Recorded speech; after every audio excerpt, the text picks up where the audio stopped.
So we're going to talk a little further about it. As you may have noticed, most of my videos, if you pay attention, if you've listened to more than one, it might not seem like it at first, but there's a pretty linear process to how I explain things. A lot of times I get into abstractions within the video, but each video leads into the next. And so this is going to be based off of a few ideas. And I'll turn it into manifestation and how these dogs, you can maybe hear barking as I'm sitting at a fountain, and these dogs are playing in the fountain, and one has a ball. And if anybody's very keen into my earlier videos on language, well, I haven't really got into those lately because I explored most of those on my on a page I did on WordPress, and I wrote about it, and I tried to explain it in different ways. There's just too much to explain when it comes to language that once you just start to get how the code works, you can figure it out for yourself. But as I say, the dog with the ball, the dog with Baal, the dog that's playing with Satan, the dog that has the power, the energy, which comes from the earth. But it comes out of the dog's mind. The dog says, I'm going to want to play, and I'm going to run around in circles. And here they go. They're running around in circles. And these other dogs are chasing.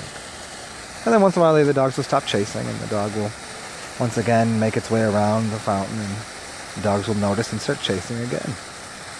So that dog is leading the pack. It has the energy within Baal. It has the power. It's controlling the whole mechanism. So he's holding Baal, but he knows he's playing and doing something. He's in play. The dog doesn't even realize that it's because of Baal.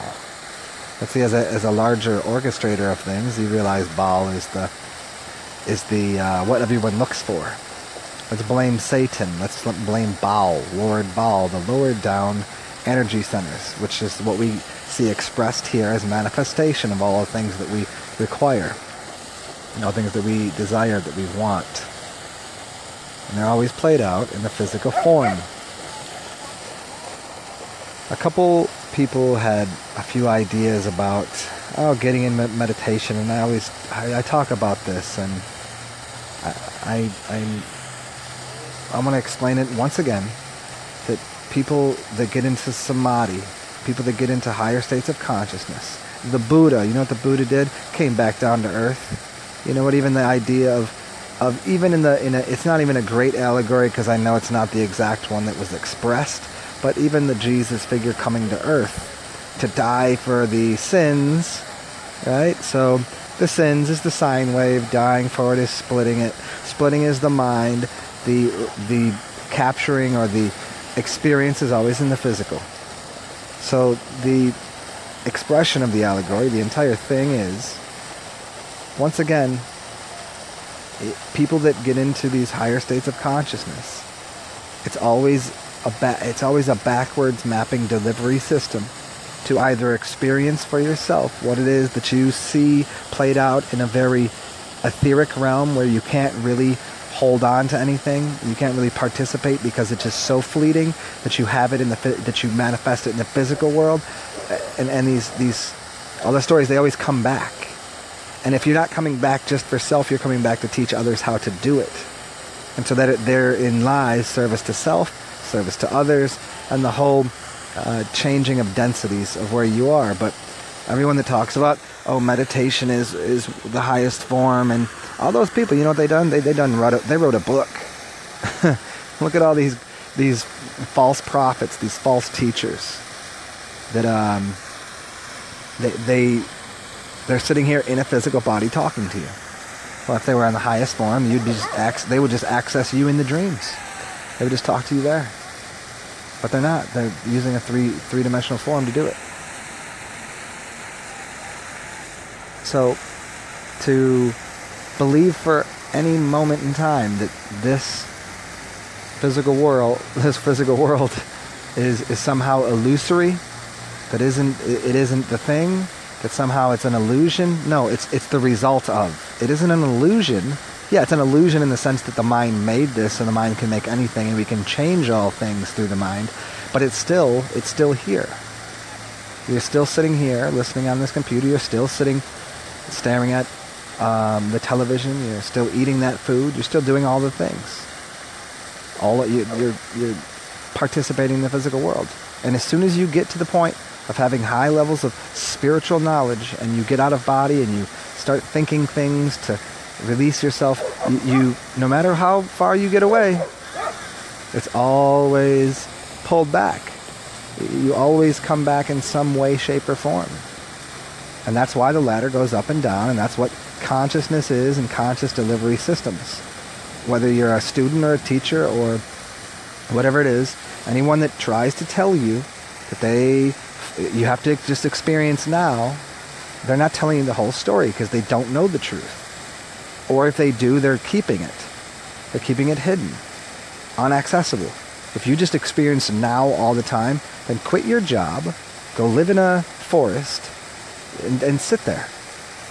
Don't listen to anyone's videos. Don't listen to what anybody has to say. Don't pay attention. Just be in the now. Yeah, like Eckhart Tolle, be in the now. Didn't he write a couple books? Where did those books come from? Well, came from his mind in the past, which created his present time, which is, he must be worth a few bucks. He's on TV. He must have a pretty decent life. I bet he's got a nice house. I bet he's got a comfortable, I bet when he eats, it's pretty good food. I bet if he does participate in the physical world, it's all things that he desires and wants. He likes teaching. Okay, so he teaches something, but doesn't escape from the fact the everlasting now isn't all that he's talking about.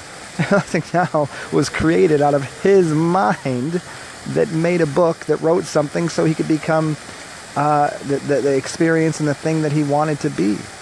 So, as much as I talk about there is no real linear process because everything's an unfoldment, there is, to a degree, what you call the past and what you call the future. And when I say to a degree, it's the density and the what you'd see as a way to fold out what happens in what you see as tomorrow.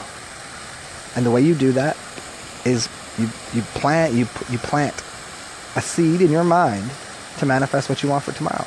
And so therefore, what I have today came from when? Yesterday. So in that we can see a linear fashion that exists to some degree.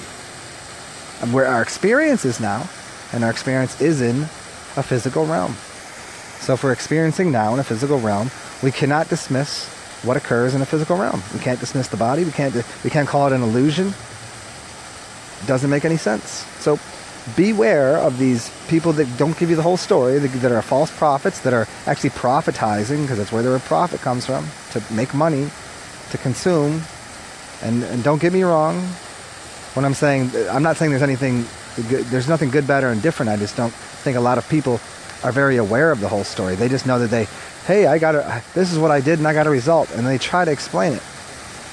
But as I've continually tried to explore with people and explain to people and show in so many different ways, the way to manifest is just it's a slightly bit different than continually thinking that you can sit there in meditation in the spiritual realm. If that is so, then go there and stay there, and find these, find what you can take from where you can take from, add to what you can add to, take away from when it's not needed. I mean, there is certainly some way of impressing your energy upon the world and receiving the things that you desire.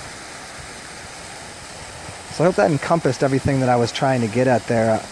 I really got in this little mode after seeing these puppies play around with this ball, and an earlier conversation. Here's the conversation, and I think I'm going to do another video just on this thing, and here's exactly what it was.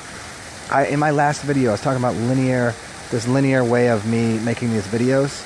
Even though my videos are very explorative in a abstract way, I use a linear way from video to video, so they kind of do follow a little bit of a path for people. In my last video, I was talking about something that happened where I was in a restaurant, and I said it's going to start raining and downpouring and rain upon my head, and it happened. And this was part of a magical something that I did that increased my capacity to create. And I was telling someone this story in real time today, telling them about that. and how it happened. And then they got into a further question, an exploration with me of how is it that there are more than one how's there more than one person, and who's God, and how do we really create if all of these other things can have an influence on our lives, like other people. And as soon as the person said this, I said, well, look, and I pointed at the TV. I was like, do you see that? And it's a soccer game being played. And I was like, that dude with the ball right now, he doesn't care who else is near him. Now, he picks up the ball at half field. I noticed a little later it's Lionel Messi. Now, if you really want to get into Lionel Messi and get into higher degrees of craziness, Lionel Messi is Leo Messiah. The lion, which is the Leo, the Messiah, which is God. He had the ball. He had ball.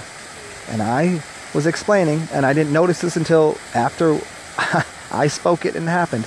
I said, that dude right now with the ball doesn't care that he has 4 people trying to guard him. He's going to right now make sure that a goal comes about. That guy right now is going to, right now, watch. The dude dribbled through 3 people, passed the ball, and they scored. As soon as I said it would happen, it happened. So, in me saying it, I was instructing him upon what he was doing, and he was the display Archon, architect, for visualizing for someone else exactly what I was saying. Not only did he not care about him having 4 people trying to guard him, I literally spoke it into existence. Once again, in real time. It happened within 10 seconds of me saying it.